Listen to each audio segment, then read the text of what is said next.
Hello दोस्तों, स्वागत है आपका मेरे चैनल लोकतंत्र में। आज जो हम बात करने वाले हैं, वो बात है हमारी पॉलिटिकल लीडर को लेकर। बिहार में 30 सालों में कितनी लीडरशिप बदली और बिहार की हाल ज्यों की त्यों बनी हुई है, ऐसा क्यों? इस पे हम गंभीर चर्चा करने वाले हैं। तो बिहार 1991 में जब से भारत में आर्थिक पुनर्जागरण की शुरुआत हुई, डॉक्टर मनमोहन सिंह के नेतृत्व में हम लोगों ने अपनी इकोनॉमी को विश्व के लिए खोला। तब से कई भारत के राज्यों ने उन्नति की। गुजरात, महाराष्ट्र, साउथ के सारे स्टेटों ने परचम लहरा दिए हमारे आर्थिक तरक्की में। लेकिन बिहार इतना पिछड़ू क्यों रह गया?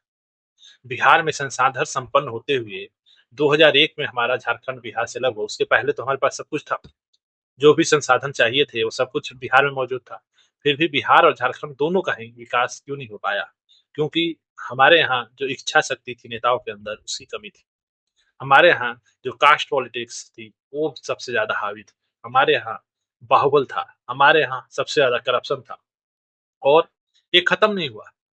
जिस बात को लेके नीतीश कुमार ने लालू यादव को हराया था कि आपके राज्य में सबसे ज़्यादा अपहरण, दंगा, अपराध के मामले हैं, गुंडा राज है आपके राज्य में, वो खत्म कहाँ हुआ?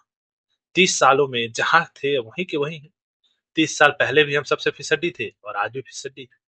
गरीबी में के मामले में सबसे ऊपर हम लोग ही थे और आज भी सबसे ऊपर हम लोग हैं। फिर हम लोगों का विकास हुआ कहाँ? आप जितने भी नेताओं को लेकर आइए, गिनती के 4-5 नेता तो बिहार से हुए हैं। उन नेताओं में किन्होंने किसी का विकास किया? किसी ने अपने जाति का ही विकास कर दिया होता, किसी ने अपने समाज का विकास कर दिया होता। बस अपने परिवार का, परिवार से के सगे-संबंधियों का विकास हुआ है। ये तथ्य है, कड़वा सत्य है और इसमें जितने भागीदार नेता हैं, उससे ज़्यादा भागीदार हम लोग हैं, यानी बिहार की जनता। क्योंकि बिहार की जनता ने ये नहीं देखा कि जो उम्मीदवार खड़ा हो रहा है, वो योग्य है कि नहीं, वो काम करेगा हमारे लिए कि नहीं। उसका बही खाता जो इलेक्शन कमीशन के वेबसाइट पे उपलब्ध है, आज तक किसी ने पढ़ा? कि उसपे कितने क्रिमिनल केसेस हैं, कितने हत्या के आरोप हैं, कितने बलात्कार के आरोप हैं, किसी ने पढ़ा? क्या किसी ने ये देखा कि उसपे करप्शन के कितने चार्जेस लगे हुए हैं? उसकी संपत्ति 5 सालों में दोगुनी नहीं बल्कि सौगुनी कैसे बढ़ गई? आज तक किसी ने नहीं देखा और कोई देखेगा भी नहीं आगे। मेरे एक से कहने से कुछ नहीं होगा। लोक चिंतन का संचार जब तक बिहार के हर वासी में नहीं जाएगा, तब तक बिहार बदलने वाला नहीं है। आप अपने बाप-दादाओं की तरह उसी ढर्रे पे रहेंगे, अपनी जाति और समाज के लिए वोट देंगे, तो कैसे बदलेगा बिहार? क्योंकि जिसके लिए आप वोट दे रहे हैं, वो आपकी जाति के लिए काम कर रहा है या अपने लिए काम कर रहा है, आप कैसे पता करेंगे?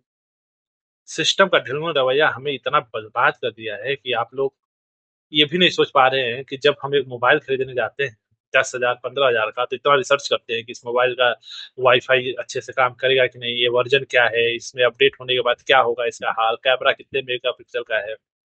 लेकिन जब वहीं हम एक वोट देने जाते हैं तो ये तक नहीं देखते कि इस उम्मीदवार का बायोडाटा क्या है, पिछला रिकॉर्ड क्या है, इसके पास इतने सारे पैसे कैसे आ गए। बस ये देखते हैं कि हमारी जाति का है या हम जिस जाति वाले पार्टी को सपोर्ट करते हैं उसने खड़ा किया है, बस उसके नाम पे वोट दे देते हैं। ऐसा चलता रहेगा तो हम कभी सैकड़ों सालों में भी उन्नति नहीं कर पाएँगे। जहाँ के हैं वहीं रह जाएँगे।